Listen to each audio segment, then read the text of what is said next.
이름이 거룩히 여김을 받으시오며. 마태복음 6장 9절. 그러므로 너희는 이렇게 기도하라.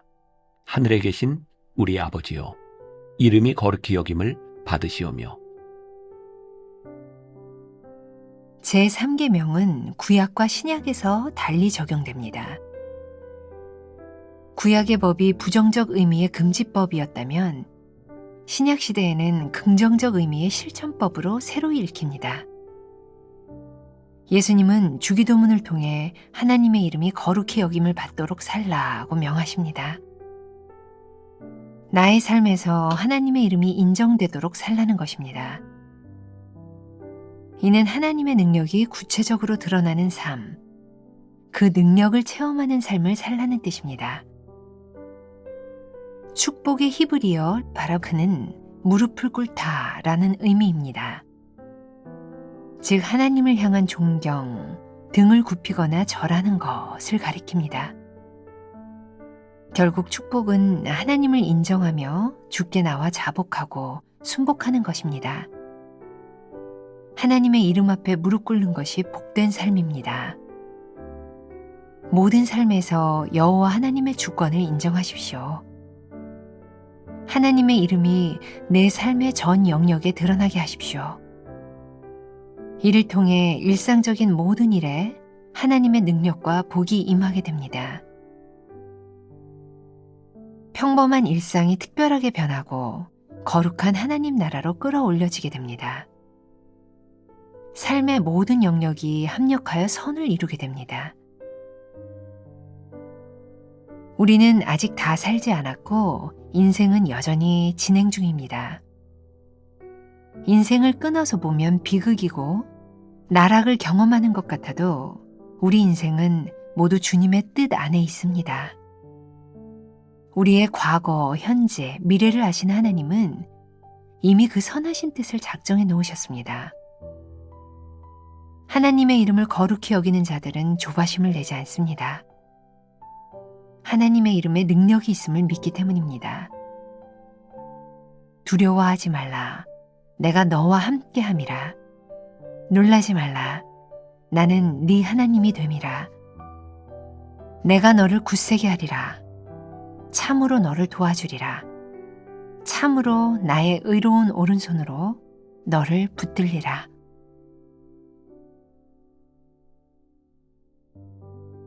나는 하나님 이름의 능력을 진심으로 신뢰합니까?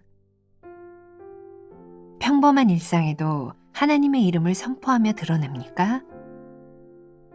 나의 불신과 연약함에도 선으로 이끄실 하나님의 이름을 신뢰합니까?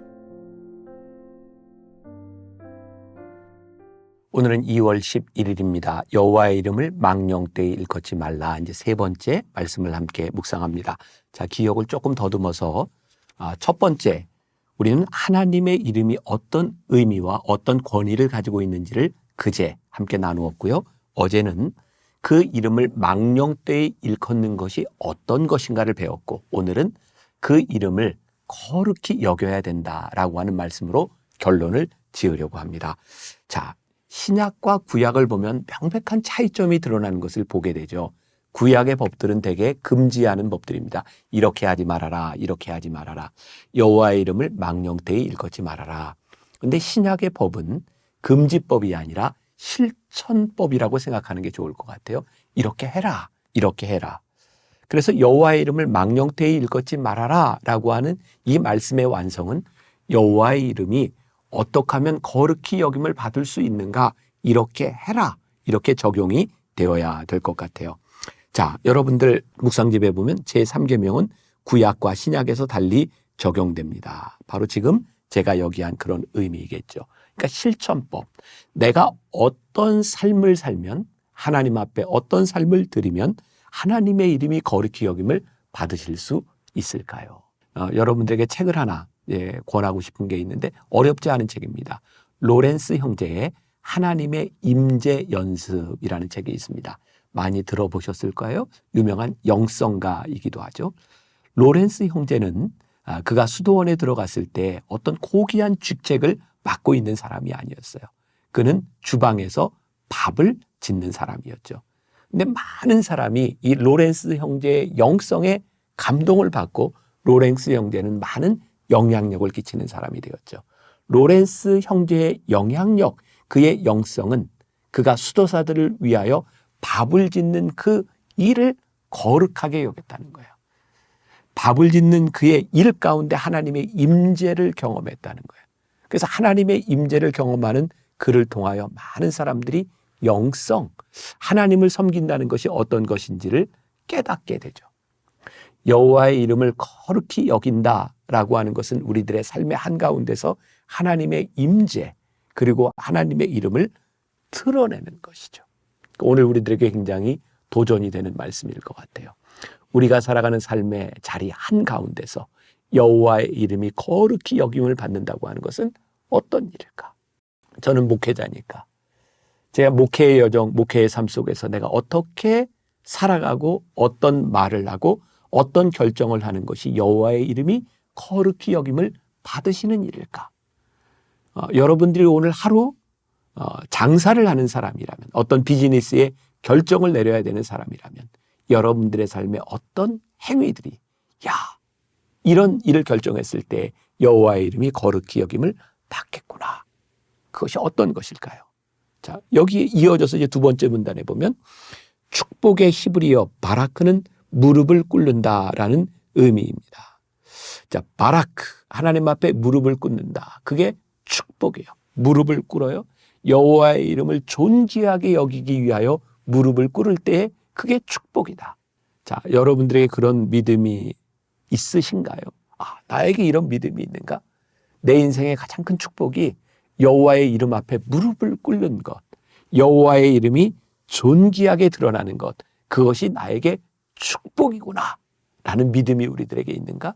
이 믿음이 있을 때 우리는 기꺼이 여호와의 이름 앞에 여호와의 이름이 거룩히 여김을 받을 수 있도록 우리가 무릎을 꿇는 축복의 사람들이 될 수 있지 않을까. 지지난해 우리는 1년 동안 주님은 나의 최고봉이라는 책을 가지고 함께 1년 묵상을 쭉 나누었죠.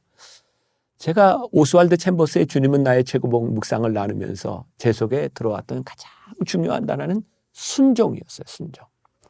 오스왈드 챔버스는 하나님 앞에 순종하는 삶을 살아가기 위해서 굉장히 치열한 인생을 살았던 사람이거든요.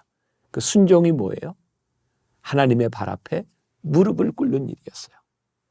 자, 오스왈드 챔버스의 주님은 나의 최고봉에 나오는 78번째 그 말씀 중에 하나님을 최고로 두십시오라고 하는 그런 부분이 있는데 2년 전의 것을 제가 좀 거슬러 올라가서 한번 여러분들에게 읽어드리려고 해요.